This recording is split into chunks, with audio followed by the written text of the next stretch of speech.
자, 그러면 첫 번째 스피커, 첫 번째 발표자는 하와이 대학에서 오신 존 갤런드 교수님이 나오셔서 발표를 해주시겠습니다. 제목은 Two Decades of Experiences Dealing with Research Misconducts and Its Lessons, DORI라는 제목을 가지고 발표를 해주시겠습니다. Mr. Galland, you are given 30 minutes.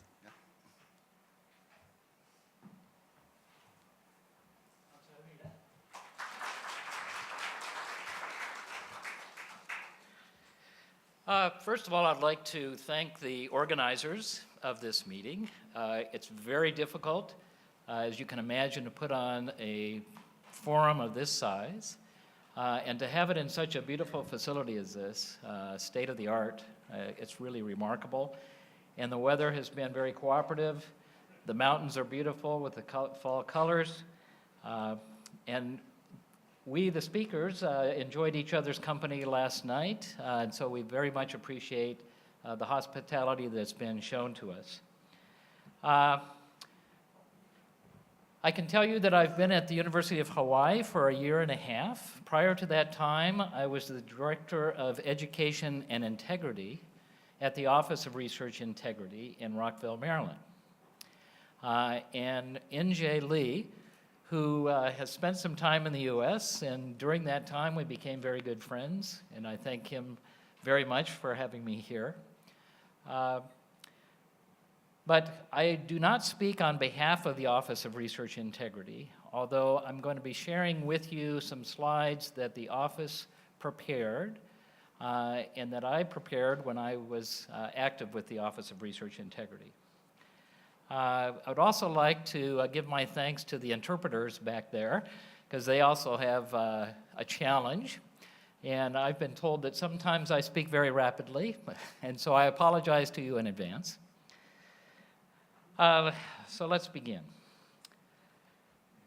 We can begin by considering a quote that says, "An incompetent researcher has the power to do infinitely more damage to people's health than any individual incompetent physician does."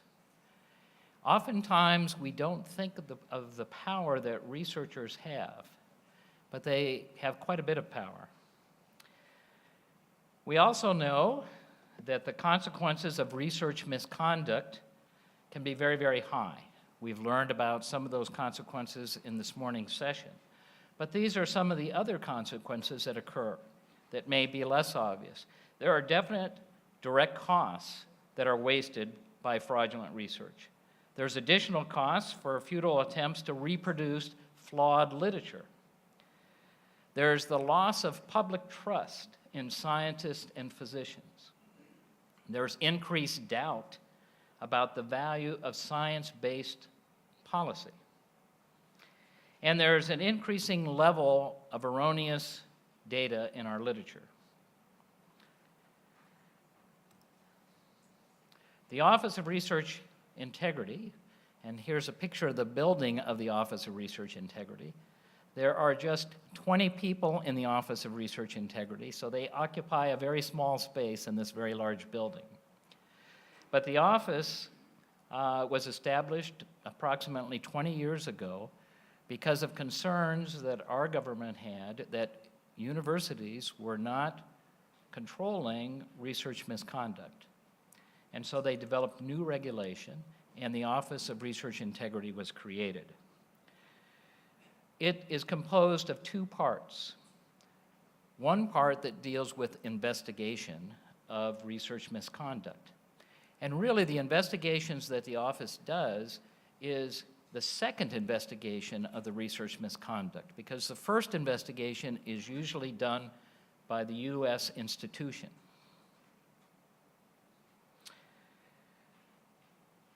They also are obligated to inform journal editors of their findings. So the other part of the office, the part that I directed, is the Division of Education and Integrity. and its job is to provide education in the responsible conduct of research. But the Office of Research Integrity is just one small component of protecting research that we have. Okay?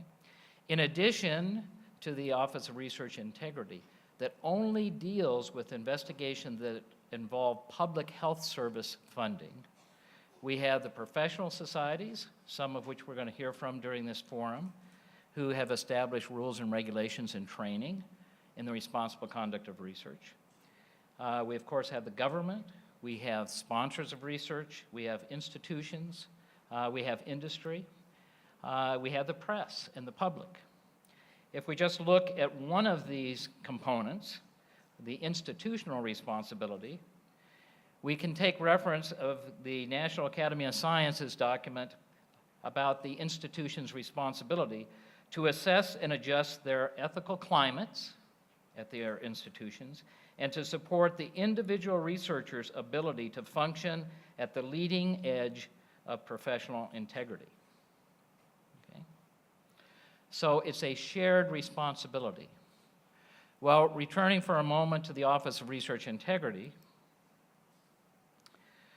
the Office of Research Integrity, again, is just handles research allegations of research misconduct that deal with the Department of Health and Human Services.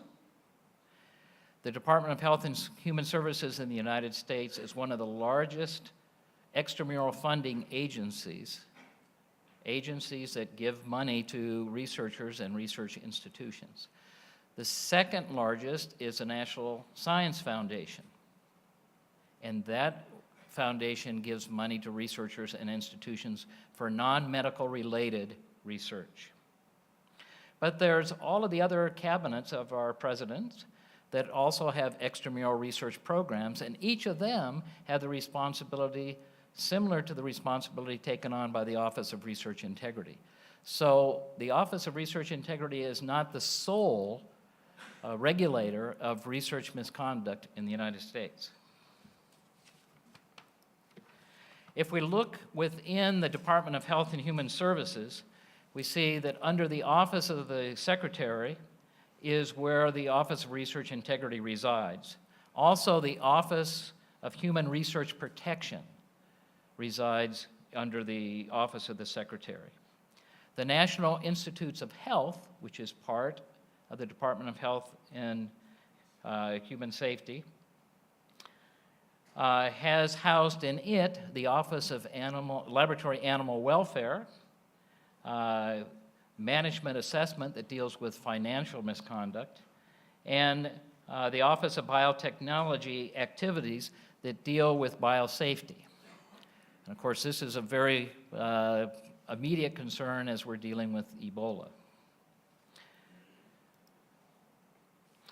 For a principal investigator, for a researcher, to get government funding from the Department of Health and Human Services, they must promise or they must assure the Department of Health and Human Services that it has policies to handle allegations of research misconduct.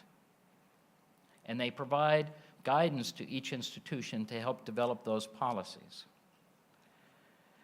Secondly, they say that the institution must foster an environment of research integrity. Now, in addition to these two requirements, the funding agency, for instance, the National Institutes of Health, may require documentation that everyone supported by NIH money receive education in the responsible conduct of research. Okay, so here's a picture of a laboratory. Looks a little messy. Is this research misconduct?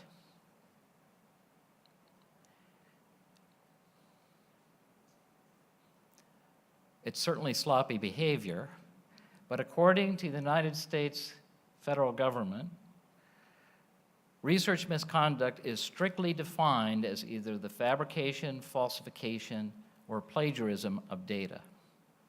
As atrocious as these laboratory conditions are, the federal government does not define this as research misconduct. It could lead to research misconduct with maybe a very high probability, but the sloppiness in and of itself is not research misconduct. It's more questionable research practices, or better, practices that we would hope we would not tolerate in our institutions. Here's some other examples of these questionable research practices. Okay, so we then have a legal definition for research misconduct as the fabrication, falsification, or plagiarism in proposing or performing or reviewing research or in reporting research results. And each of these three components of the legal definition has a definition of its own. Fabrication is the making of data or results and recording or reporting them. Falsification is manipulating research materials, equipment, or processes, or changing or omitting data or results such that the research is not accurately represented in the research record. And plagiarism is the appropriation of another person's ideas, processes, results, or words without giving appropriate credit. And it does not include honest error or differences of opinion.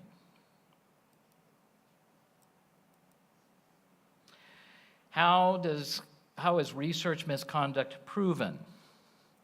Well, there are certain criteria that must be met. First, there must be a significant departure from accepted practices of the relevant research community. Secondly, the misconduct must be committed intentionally, knowingly, or recklessly. And finally, the allegation must be proven by a preponderance of the evidence. Okay? This differs from the example that was given earlier about a person being on trial for murder, which has a higher standard than just the preponderance of evidence.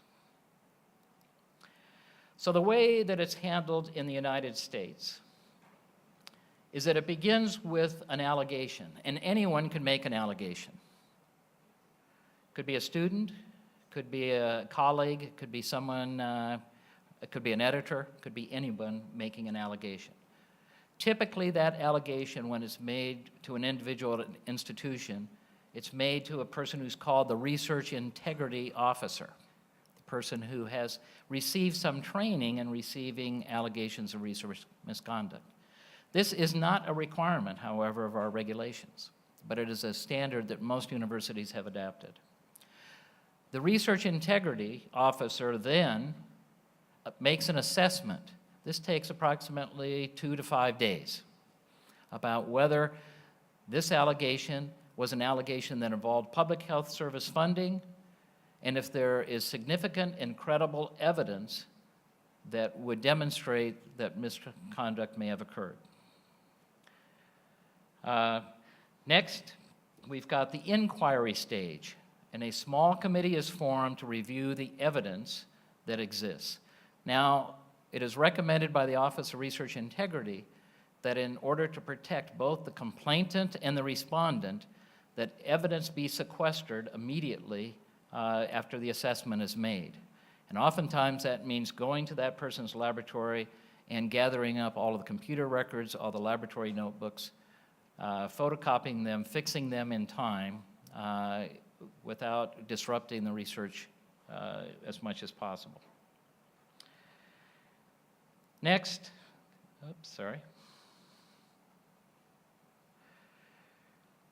is the investigation phase. This goes to a larger committee. More time is spent, 90 or more days, in order to reach a university finding.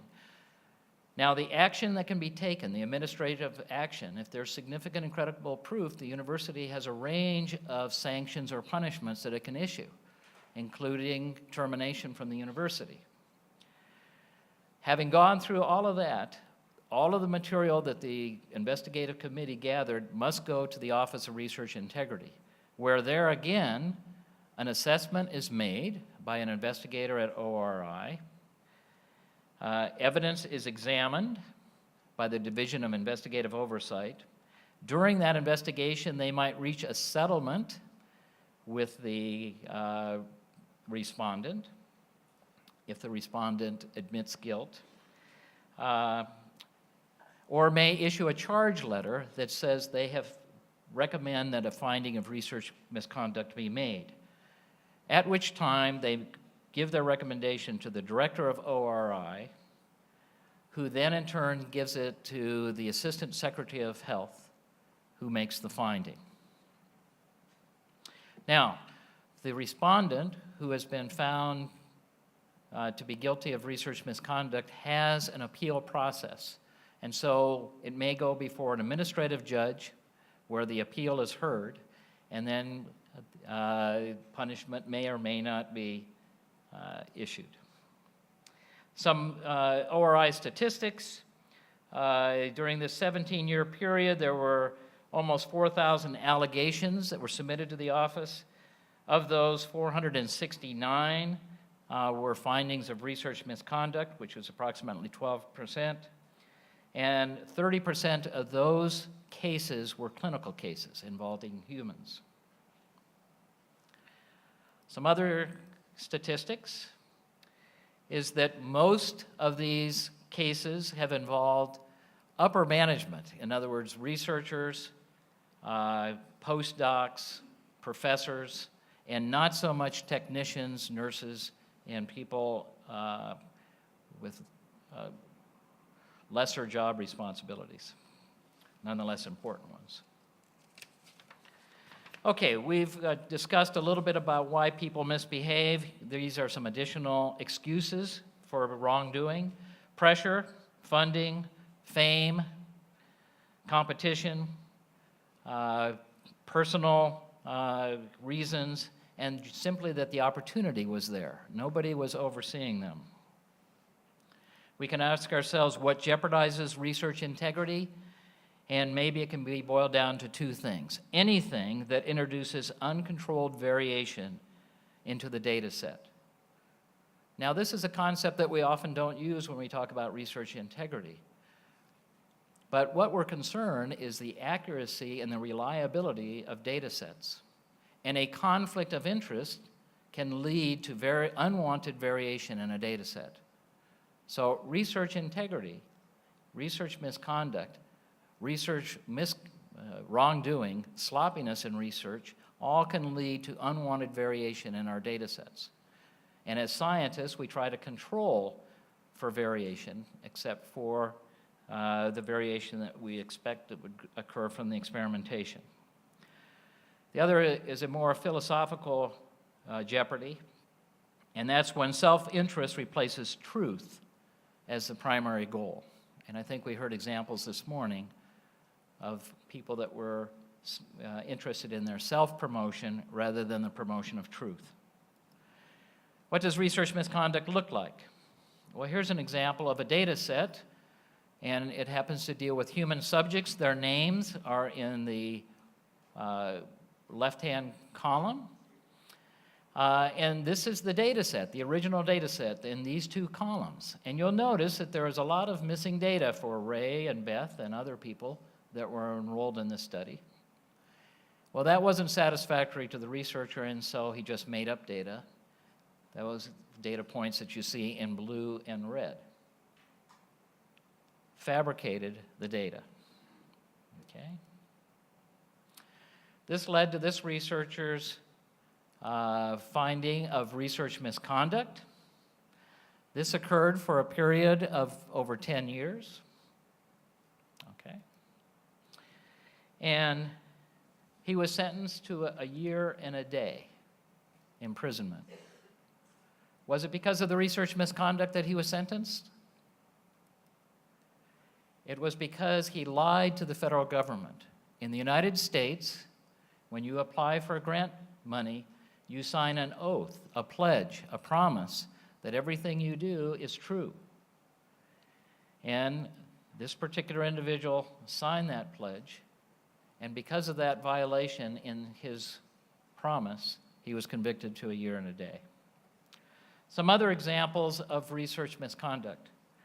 Does everybody here, by show of hands, anybody not know what a blot is, or a gel, or a band? Everybody knows about these sorts of things? You recognize this picture? Some are saying no. So I'll try to give a quick and dirty lesson in columns, lanes, bands, gels, and blots. Maybe at some time in your youth, you put a celery stalk in a jar of colored water, and you watch the colored water rise through the veins of the plant into its leaves. Okay? Or maybe in your high school biology class, you put in some filter paper into a jar of colored water, and you watched the colored water rise through the fibers of the paper. And you saw bands that would occur of different colors. Well, the reason for this is because the water that contains the coloring is composed of various molecules, and those molecules have different weights, and so the heavier molecules can't travel as far up the paper or the celery stalk as the molecules that are of lighter weight. And so they create these bands. Well, there was a very smart person that said, well, instead of using a celery stalk or using a filter paper, let's use Jell-O, gelatin. Okay, we're over here. And to speed up the process, let's add an electrical charge to the Jell-O and watch this solution move through the Jell-O and deposit the bands of various molecular weights. And you can see that depicted over here. So, when we're looking at a publication that what we're observing here are these bands, and it helps determine what chemical was in that solution. So here we have a different chemical than this column and this column. So this is data that's often published in picture form like this. So this came to the Office of Research Integrity, and they used some techniques using Photoshop so that they could see these bands better. And they discovered that two of these bands looked unusual. In fact, they were the identical band, but they had been rotated 90 degrees. And they looked at it a little bit further, and they noticed that these two bands also were identical, but had been rotated by the researcher. And they looked at these control bands, and they said, these have been duplicated as well. So these inconsistencies led to a finding of research misconduct. Here's another data set. On the left, you see a bunch of these columns that we talked about with their bands. And this was the original data on the left. Now, the investigator decided to enhance the graphic a little bit. And so instead of showing all of the bands, he only wanted to show the significant bands, and that's acceptable. And because this one band was kind of faint, he decided that he was going to adjust the contrast, and that's acceptable as long as you treat every pixel the same. And so this is what was published on the right. Okay, now imagine you being a reviewer looking at this image and trying to determine if it's authentic or not. Well, the investigators at the Office of Research Integrity took a look at this, and they discovered, by using some Photoshop techniques on the right, that there were certain artifacts in this image. And they could use the artifacts to show that what was happening was this investigator cut the left-hand part of this column and pasted it to the right hand of this column to create this image. This image had been completely fabricated. And you could tell that because you can see these artifacts that were present still remain. This one and this one. Okay? So it shows you that people that commit research misconduct can go to great lengths. You would hope that they would spend the same amount of time doing excellent research. Okay, from this experience, the Division of Investigative Oversight shares with you some of their observations of how research misconduct might be reduced.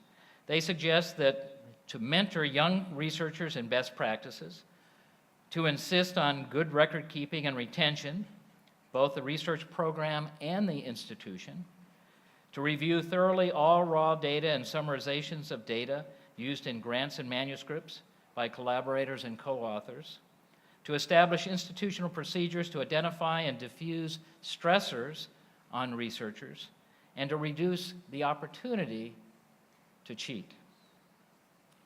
Now, I'll quickly go over to the other division, and the Division of Education and Integrity is concerned about research excellence.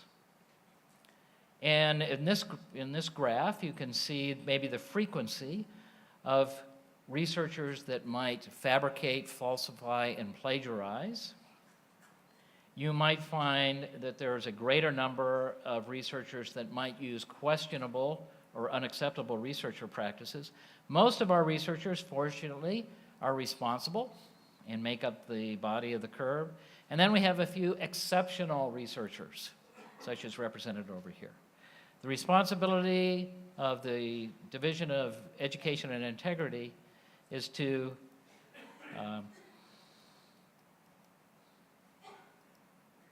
if I can advance this, there we go, is to shift this curve so that we have fewer bad behaviors and more best behavior. Okay. So we can list the multiple reasons for having education and the responsible conduct of research. But really what we're trying to do is we're trying to help researchers do better research. And through our funding agencies, originally 9, now 10 core areas of responsible conduct of research education were defined that you can see before you. You can see that this involves proper use of animals, proper use of humans in research, mentoring and mentee training, good management of data, collaborative research, and finally, one that was just added a little over 2 years ago, and that's the responsibility of the scientist to society. Well, this is just a list of 10 ways of being a good researcher, okay? We can certainly expand on this list to come up with 18 or 19 or 20 or 200 or 500, okay? So, we think that the scope of RCR education needs to be expanded beyond this list of good research practices to include information about compliance, the rules, regulations, policies, and guidance, the ethics of the research itself and of the research process, the abilities that give rise to ethical behavior, and these abilities include becoming sensitized to ethical behavior, reasoning, and formation. And that it should involve the relationships among people in the laboratory that reduces uncontrolled variation and certainly depends on the conditions under which the research is performed. We believe that there should be a culture of science that transcends any of our individual cultures. In science, there's no Korean culture, there's no United States culture, there's no South American culture, there's only the culture of science. We have a scientist that we believed was a good one. He said it's about character. And he developed a list of shared values in the culture of science. If you attended the second World Conference on Research Integrity in Singapore, a Singapore statement came up with a list of values that a culture of science might hold. This is all based on philosophy, a virtues-based research integrity, and we can ask ourselves what should be on this list. Or we can look to Hume and say that just knowing that research misconduct is wrong is not sufficient to motivate right research. Right research must be a passion. And if you don't have that passion, maybe you don't belong in science.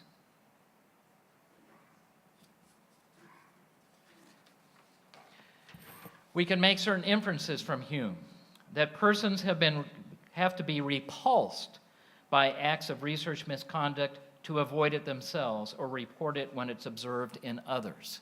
Fortunately, we saw an example of someone who reported research misconduct because they were repulsed by it. Persons committing research misconduct must not feel the pain that they inflict on others. So we need to have education and experiences to sensitize our researchers about this. And right action needs to be practiced to become habit. So what we really want is we want researchers who act responsibly. We want research institutions to act responsibly as well and foster an environment of research integrity. And we can ask ourselves, what should that environment be here at SNU? The other slides I leave to you to read on your own. That's why they're provided to you in your book in English and also in these slides in English. What I'd like to leave you with is that we've got to think beyond our students who are just entering college, and we've got to think earlier. We have to think about our elementary school children and how we instill trust and honor in them. So this was my granddaughter's research project at the age of 6 with our cat Zoe. She watched me with my laboratory notebook. Unfortunately, she tore a page out of it, page 101. Fortunately, it was a blank page, but she used this to document her experiment. Who knows what her experiment was? The cat is still alive, but she said plan A didn't work, plan B didn't work, plan C didn't work, plan D worked, but then plan D didn't work. I don't know what to make of it, but at least I think she's in the right direction. So I think we should start with our youth. You can learn more about the Office of Research Integrity at its website or more about our office at our website. We do have the Center for Korean Studies at the University of Hawaii, and we invite you to come to our university to learn more about research integrity through the programs that we offer. Thank you very much.